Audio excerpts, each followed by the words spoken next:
आप सभी को फिर से एक सवाल रिजल्ट बवाल में स्वागत है। ये आपका एपिसोड नंबर 3 है, जिसमें हम लोग देखने जा रहे हैं 10वां के कुछ महत्वपूर्ण सवाल। उस कड़ी में आज का जो अपना टॉपिक है वो है यूक्लिड बवाल। आप 10वां में देखे होंगे, 10वां का जो पहला चैप्टर है रियल नंबर यानी वास्तविक संख्या, उसमें यूक्लिड देख रहे होंगे, यूक्लिड विभाजन प्रमेय का या उसको एल्गोरिथम लेमा में बोलते हैं, उसके बारे में हम लोग जानेंगे।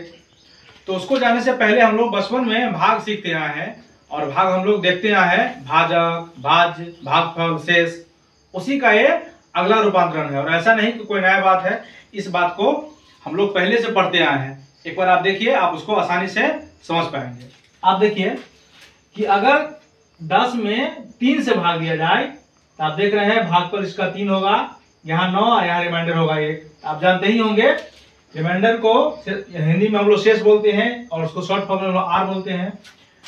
भागफल को हम लोग कोसेंट बोलते हैं या इसको हम लोग क्यू बोलते हैं, और इसको हम लोग बोलते हैं भाज्य हिंदी में, और इसको हम लोग बोलते हैं भाजक। और हम लोग बचपन में भाग को चेक करने का हम लोग नियम जानते थे, सिखाया, हम लोग जानते ही होंगे कि भाज्य बराबर जो होता है वो होता है भाजक गुणे भागफल गुणे शेष। यानी अगर हम लोग यहाँ देखते हैं, एक बार अगर इसको आप देख पा रहे होंगे तो देख पा रहे होंगे कि आर को हम लोग आर लिख सकते हैं, प्लस क्यू को हम लोग भागफल को हम लोग क्यू लिख सकते हैं, देख रहे हैं। और भाजक और भाज बचा।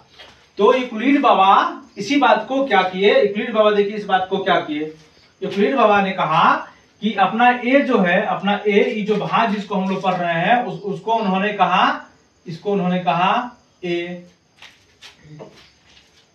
और ई जो अपना यहाँ भाजक है जिसको उन्होंने कहा, ये भाजक जो आप देख रहे हैं उन्होंने उसको कहा बी, और बाद में क्यों ऐसे ही। यानी आप इसको देखिए तो अपना भाजक देखिए, अपना भाजक ये है अपना बी, तो आप इसको लिख दीजिए बी, और बराबर का बराबर लिखिए, और भाज बराबर अपना हो गया ए।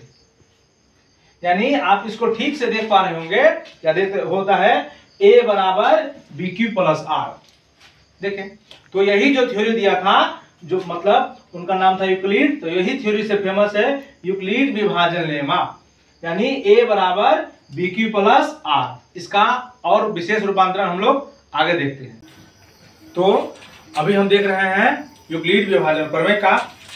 ये यूक्लिड विभाजन प्रमेय का जो है ए बराबर बी क्यू प्लस आर, जहां R greater than equal to 0 less than B, यानी आर का जो वैल्यू होगा सो हमेशा या तो 0 या 0 से बड़ा, लेकिन बी से हमेशा छोटा होगा। एक सवाल देखिए, सवाल पूछता है एग्जाम में, यूक्लिड विभाजन प्रमेय से 10 और 3 का एचसीएफ निकालिए। ठीक है, अब आपको सब देखते हैं। अब देखिए ये 10 में और 3 में, देखिए 10 बड़ा है उसको पहले लिख दीजिए, चूंकि अब वी नो डैट हम जानते हैं कि क्या, हम लोग जानते हैं यूक्लिड विभाजन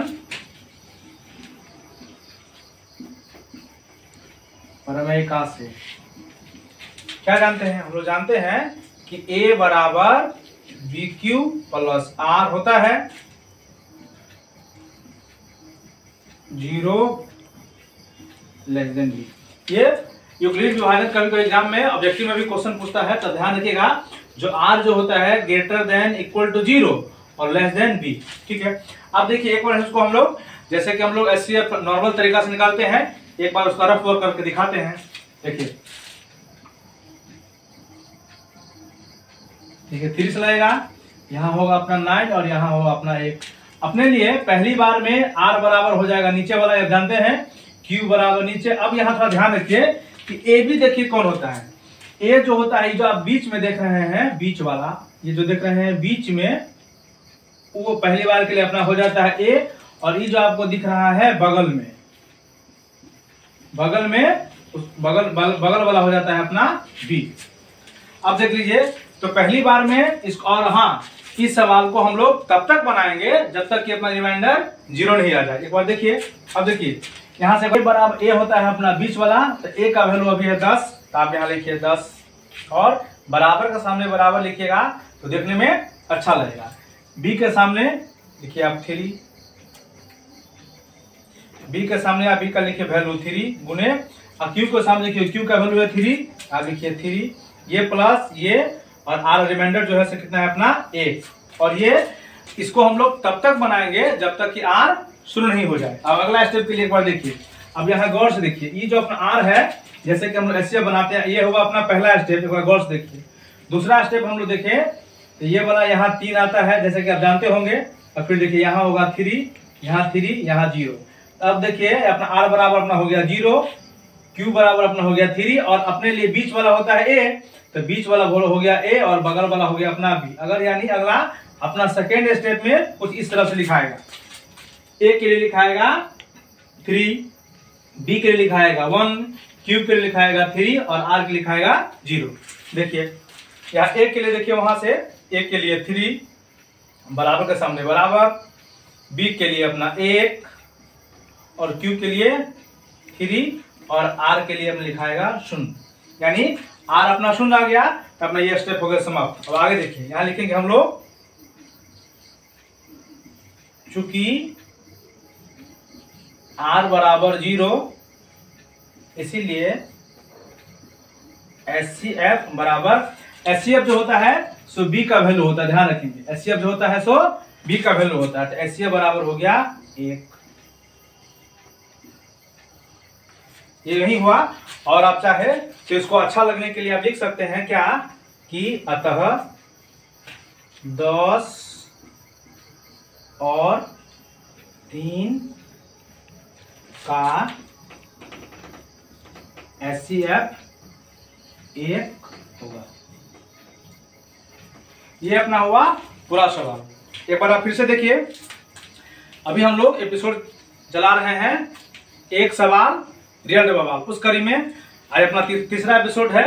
उसमें एक सवाल पूछता है कि यूक्लिड विभाजन लेमा से एचसीएफ निकालिए। तो यूक्लिड विभाजन लेमा होता है ए बराबर बी क्यू प्लस आर, जहां R greater than equal to 0 less than B.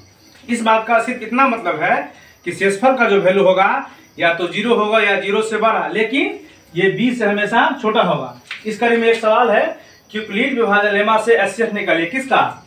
10 और 3 का। तो एक बार जो बड़ा होता है उसको हम लिख देते हैं पहले और छोटा वाला को बाद में। फिर हम लोग जानते हैं कि यूक्लिड विभाजन लेमा जो होता है सो ए बराबर बी क्यू प्लस आर, और ये होता है। आप देखिए इसको हम लोग एक बार बगल में चाहे तो रफ वर्क कर लेंगे, इससे हमको बनाने में सुविधा होगी। देखिए आप पहले से एचसीएफ जानते हैं, तो पहला स्टेप में अपना आर बराबर 1 हुआ था, क्यू बराबर 3 हुआ था, ए बराबर अपना 10 हुआ था, और बी बराबर अपना 3 हुआ था। यहाँ देखिए लिखा हुआ है। और इस प्रक्रिया को हम लोग तब तक करेंगे जब तक कि आर बराबर 0 नहीं हो जाए।